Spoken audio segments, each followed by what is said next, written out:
21वीं सदी के कौरव हाफ पैंट, खाकी हाफ पैंट पहनते हैं, हाथ में लाठी लिए होते हैं और शाखा लगाते हैं। उनके साइड में, उनकी तरफ हिंदुस्तान के 2-3 सबसे अमीर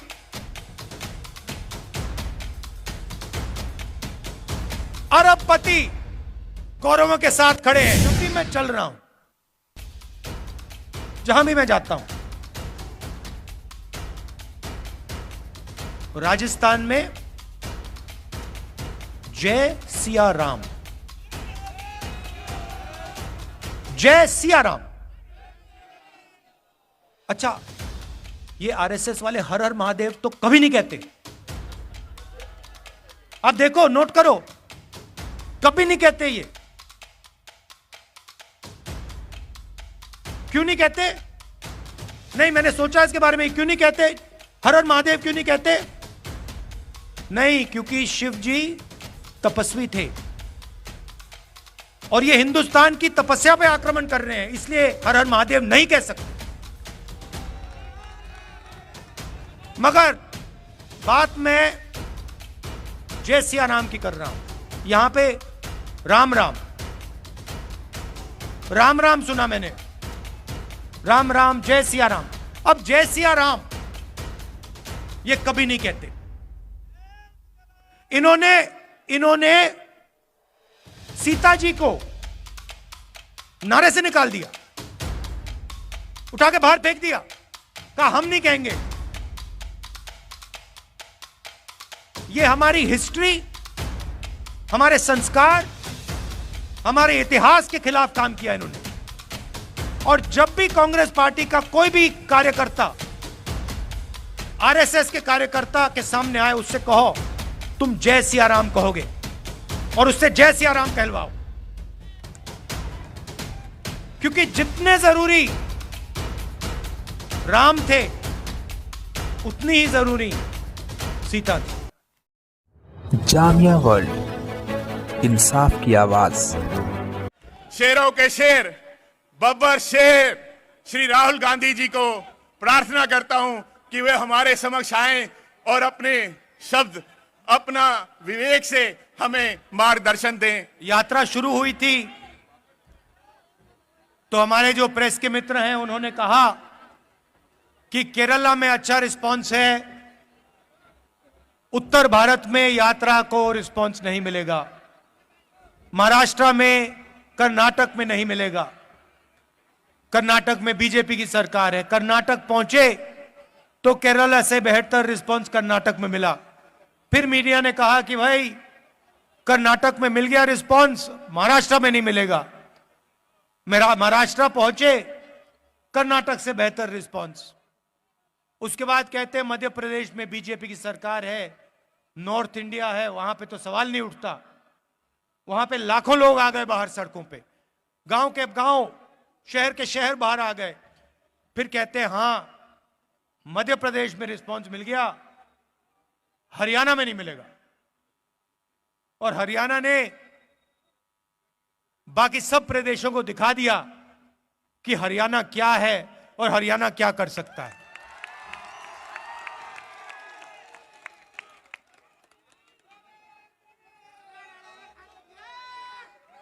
और जो हमने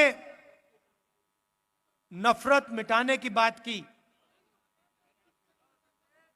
डर मिटाने की बात की, वो सचमुच हमें इन सड़कों पे आपने दिखाया है। इस यात्रा में किसी ने गलत तरीके से किसी से बात नहीं की। कोई गिरा, चाहे हिंदू हो, मुसलमान हो, सिख हो, ईसाई हो, मैंने अपनी आंखों से देखा। जैसे ही गिरा, यात्रा ने उस व्यक्ति को अपने गोद में लिया, किसी ने नहीं पूछा भाई तुम हिंदू हो, मुसलमान हो, सिख हो, ईसाई हो, कौन सी जात के हो ना। जैसे ही कोई गिरा वैसे ही पूरी यात्रा ने, हिंदुस्तान ने उसको अपना माना, उसको उठाया, पानी पिलाया, अगर पट्टी की जरूरत थी पट्टी की, और फिर कहा चलो चलो हमारे साथ चलो। यह आपने दिखाया हमें, और यह नई चीज नहीं है। यह आपका जो प्रदेश है, यह सदियों से देश को यही दिखा रहा है। महाभारत की जमीन है, कौरव पांडवों की जमीन है। जो उस समय लड़ाई थी, बात लोगों को अभी समझ नहीं आ रही है, मगर जो उस समय लड़ाई थी वही आज लड़ाई है। लड़ाई किसके बीच में है?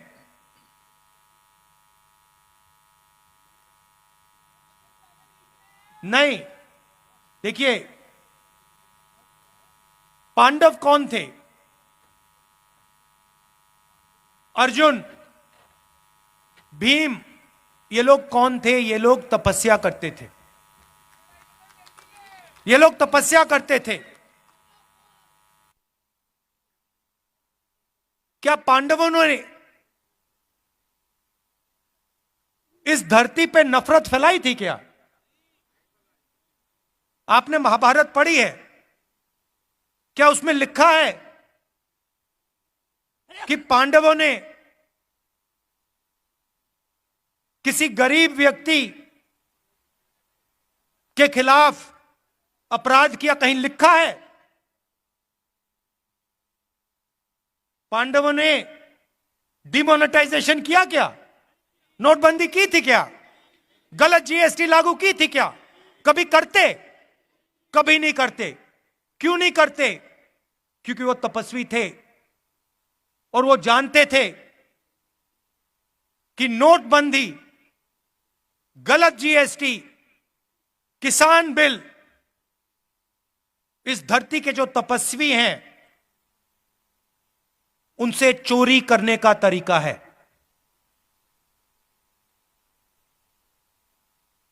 एक तरफ तपस्वी थे, 5 थे,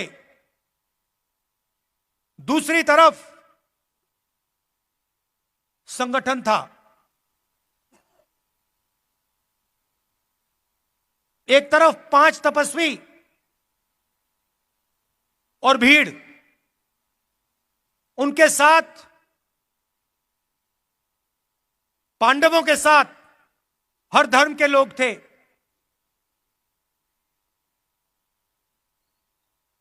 जैसे यहां पे यात्रा चल रही है, इसमें कोई ये नहीं पूछता भैया कौन हो, कहां से आए हो। मोहब्बत की दुकान है ये। पांडवों ने भी, आप याद रखिए, आप याद रखिए, पांडवों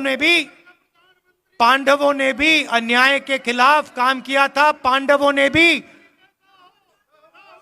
ने भी नफरत के बाजार में मोहब्बत की दुकान खोली थी। देखिए पुलिस वाले सिर हिला रहे हैं, देखिए मुस्कुरा के सिर हिला रहे हैं पुलिस वाले। समझते हैं ये? भैया कैमरा इस साइड मत दिखा देना, फंस जाएंगे। गलती से भी मत दिखा देना। भाई और बहनों, नोटबंदी किसने करवाई? गलत जीएसटी किसने लागू की? किसके लिए की गई और किसके खिलाफ की गई, ये आप समझिए। नोटबंदी, गलत जीएसटी नरेंद्र मोदी ने जरूर साइन किया, मगर नरेंद्र मोदी जी की शक्ति ने गलत जीएसटी, नोटबंदी नहीं लागू करवाई। हिंदुस्तान के 2-3 अरबपतियों की शक्ति ने, इन्होंने प्रधानमंत्री का हाथ चलाया। मानो ना मानो, आपको देखने को मिलेगा उस समय के अरबपति पांडवों के साथ खड़े थे क्या? अगर खड़े होते तो पांडव जंगल में क्यों बैठे थे? पांडवों को घर से क्यों निकाला? क्योंकि उनके साथ अरबपति नहीं खड़े थे, मगर उनके साथ इस धरती की जनता, इस धरती के किसान, इस धरती के मजदूर, इस धरती के गरीब, इस धरती के छोटे दुकानदार, इस धरती के स्मॉल और मीडियम बिजनेस सब खड़े थे। यह देश भाइयों और बहनों, यह देश तपस्वियों का देश है।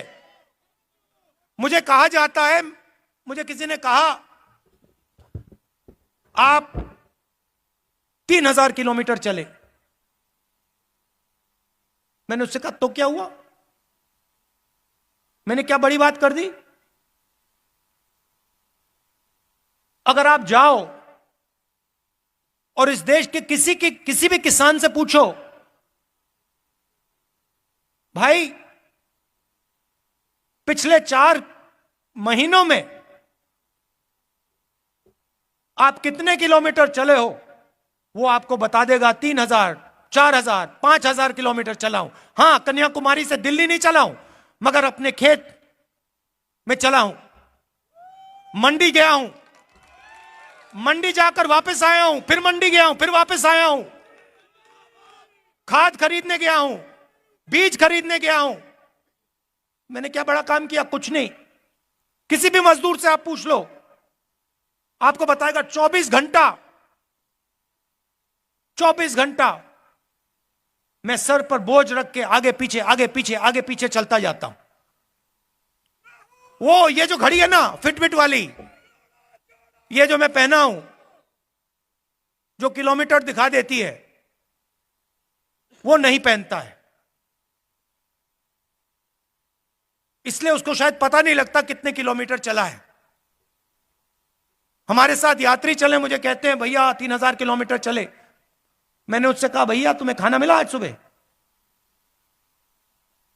भोजन खाया तुमने? कितने बार भोजन खाया? 3 बार खाया ना। तो वो जो चल रहे हैं, आधी रोटी खा रहे हैं, और तुम क्या बड़ी बात कर रहे हो? वो आधी रोटी पे 3000 किलोमीटर चलते हैं, तुम भरपूर खाना खा के 3000 किलोमीटर चल के छाती फैला रहे हो। क्या मतलब है इसका?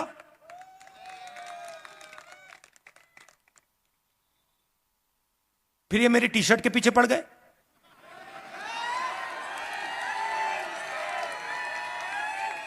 इनको अभी तक समझ नहीं आ रही बात। नहीं, उनको समझ नहीं आ रही बात। देखो, ये कह रहे हैं टी शर्ट क्यों पहना है, ये सफेद टी शर्ट क्यों पहना है, इसको सर्दी नहीं लगती। सबसे पहले मैं आपको बताता हूं क्यों पहना हूं।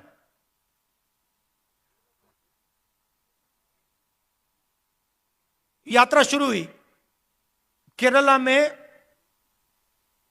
भयंकर गर्मी, ऐसा लग रहा था भैया टी शर्ट उतार दो। मतलब उसमें पसीने आ रहे थे, ह्यूमिडिटी बहुत थी। केरला में काफी मतलब गर्मी लगी। फिर मैं मध्य प्रदेश में गया, थोड़ी ठंड होने लगी,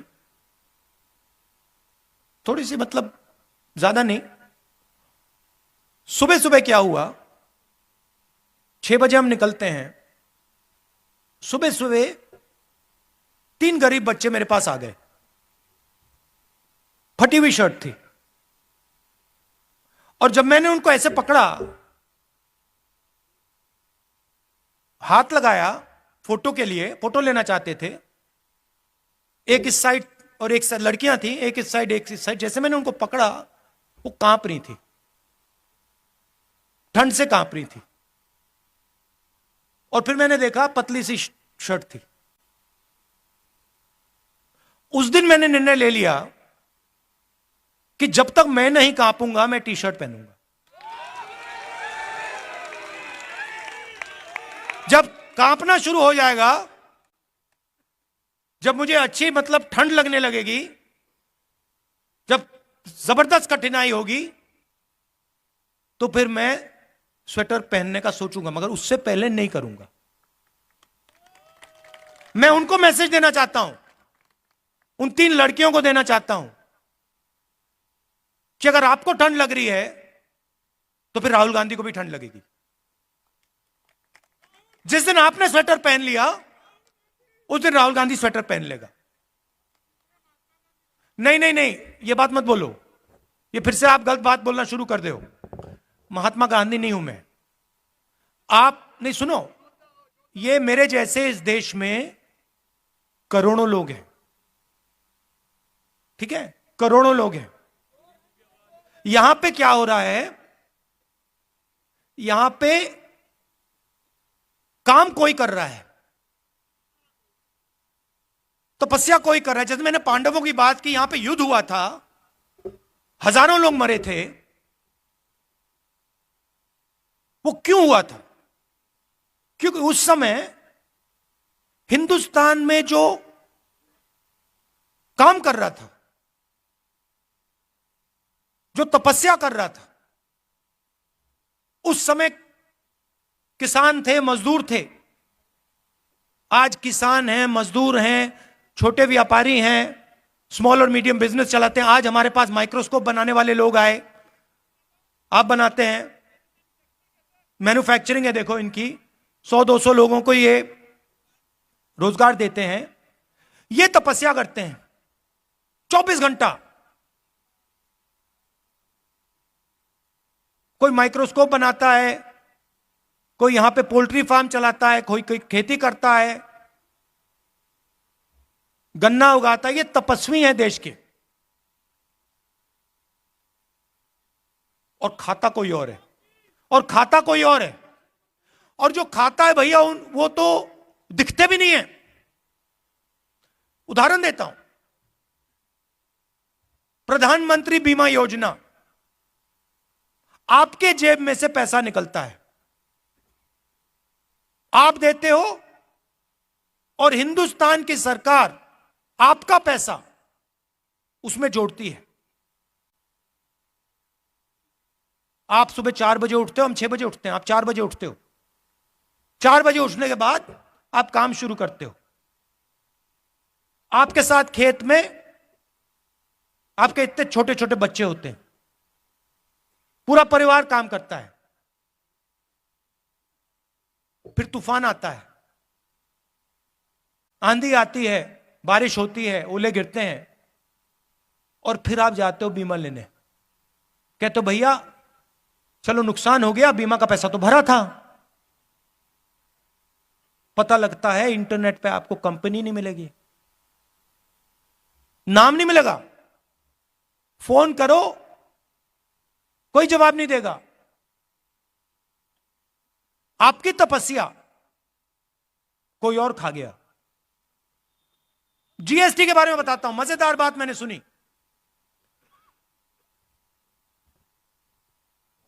अगर आप, चाहे वो मैदा हो, गुड़ हो, अगर आप 25 किलो से कम मैदा गुड़ अपनी दुकान में बेचते हो, छोटे व्यापारियों की बात कर रहा हूं, अगर 25 किलो से कम बेचते हो तो आप पर जीएसटी लग जाती है। और अगर आप 25 किलो से ज्यादा बेचते हो, आप पे जीएसटी नहीं। मतलब छोटे व्यापारी पे जीएसटी, अदानी पे जीएसटी नहीं। क्यों? आपने क्या गलती की? अगर आप पे लग रही है तो उन पे लगनी चाहिए, अगर उन पे ना लगे तो आप पे ना लगे। किसान आए हमारे पास, एमएसपी की बात की। हिमाचल प्रदेश में मैंने आज अखबार में पढ़ा, सेब का पूरा व्यापार एक उद्योगपति के हाथ में। जम्मू कश्मीर जाएंगे, पूरा का पूरा सेब का व्यापार उसी उद्योगपति के हाथ में। नहीं हुए भैया, क्योंकि शहीद जो होता है उसको शहीद का दर्जा मिलता है। पार्लियामेंट हाउस में मैंने बात उठाई, कांग्रेस पार्टी ने बात उठाई कि भैया ये 700 लोग शहीद हुए हैं, इनका नाम तो ले लीजिए पार्लियामेंट हाउस में, शहीद का दर्जा तो दे दीजिए। प्रधानमंत्री कहते कोई शहीद नहीं हुआ। हमने मौन करा दिया वहां पे, मैं खड़ा हो गया, मैंने कहा भैया हम तो मौन करेंगे। स्पीकर गुस्सा हो गया मुझसे, कहते देखिए पार्लियामेंट हाउस में जो 700 किसान शहीद हुए हैं उनके लिए 2 मिनट मौन नहीं रखा जा सकता है। हम जानते हैं कि शहीद हुए, उनके परिवार जानते हैं कि शहीद हुए, हिंदुस्तान की सरकार नहीं जानती, उनके लिए नहीं शहीद हुए। मगर वैसे मैं उनकी बुराई इतना नहीं करना चाहता, वो करने जो कर रहे हैं करने दो उनको। मैं क्या चाहता हूं कि जो तपस्वी है, चाहे वो किसान हो, मजदूर हो, छोटा व्यापारी हो, जो वो तपस्या करे, गीता में लिखा है। क्या लिखा है गीता में तपस्या के बारे में? बताइए भैया, आपसे ले रहा है। तपस्या करो और फल मत देखो। मगर गीता में यह नहीं लिखा है कि तपस्या करो और फल नहीं मिलेगा। तो गीता में लिखा है तपस्या करो, और यह देश तपस्या कर रहा है। और इस देश की सरकार को उस तपस्वी की मदद करनी चाहिए, उस तपस्वी की रक्षा करनी चाहिए। ऐसा हिंदुस्तान में देखना चाहता हूं। यात्रा का यही लक्ष्य है। यात्रा का लक्ष्य यह है, यात्रा देश को यह बता रही है कि आपकी तपस्या जाया नहीं जानी चाहिए। मैं जानता हूं कि जिस दिन हिंदुस्तान के किसान, मजदूर, छोटे व्यापारी, इनकी तपस्या का फल मिल जाएगा, उस दिन इस देश के सामने कोई देश नहीं खड़ा हो सकता है। ये आप अपने मोबाइल फोन के पीछे देखो, इसमें लिखा मेड इन चाइना। पुलिस वालों के जूतों के नीचे लिखा होगा मेड इन चाइना, शर्ट के पीछे मेड इन चाइना, माइक्रोफोन के नीचे मेड इन चाइना। तंग आ गया हूं मैं मेड इन चाइना से। जहां देखो made in China, made in China. मैं चाहता हूं कि वहां पे बीजिंग में एक चाइना का युवा फोन देखे, उसमें लिखा हो मेड इन कुरुक्षेत्र।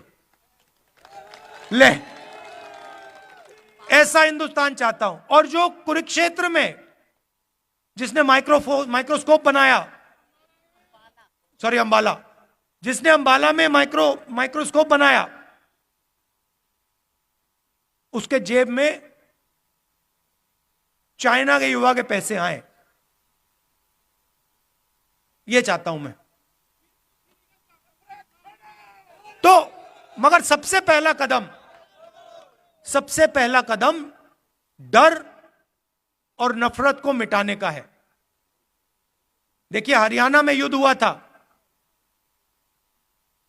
पांडवों ने डर और नफरत को मिटाने का काम किया था। जैसे मैंने कहा, नफरत के बाजार में मोहब्बत की दुकान खोली थी। और ये मैं नहीं कह रहा हूं, ये मत सोचिए कि मेरा नारा है। मेरा नारा नहीं, उनका नारा है। ये पांडवों का नारा है, ये पांडवों का नारा है, ये भगवान राम का नारा है, ये इस देश का नारा है। और हजारों सालों से यह नारा चल रहा है। ये कुछ नया काम नहीं किया मैंने। तो आप सब यहां आए, इतने प्यार से आपने मेरी बात सुनी, दिल से आपका धन्यवाद करना चाहता हूं। और आज एक कमी रह गई, हमने आज वो जो बीजेपी के लोग करते हैं, देखिए उनके संगठन में महिलाएं तो होती नहीं है, अलाउ ही नहीं है। अभी तक नहीं समझ आया मुझे उनके संगठन में महिलाएं क्यों नहीं है, वो अलग बात है। मगर आज हमने पूरा दिन महिलाओं का कर दिया, तो जो हमारे पुरुष हैं उनको आज थोड़ी मुश्किल हुई, आप अंदर नहीं आ पाए, आप मिल नहीं पाए, तो मैं आपसे माफी मांगना चाहता हूं। और कल दोनों स्त्री और पुरुष का दिन है, तो आप सब लोग आ पाएंगे और आपसे मिल सकेंगे। दिल से बहुत बहुत धन्यवाद। नमस्कार। जय हिंद।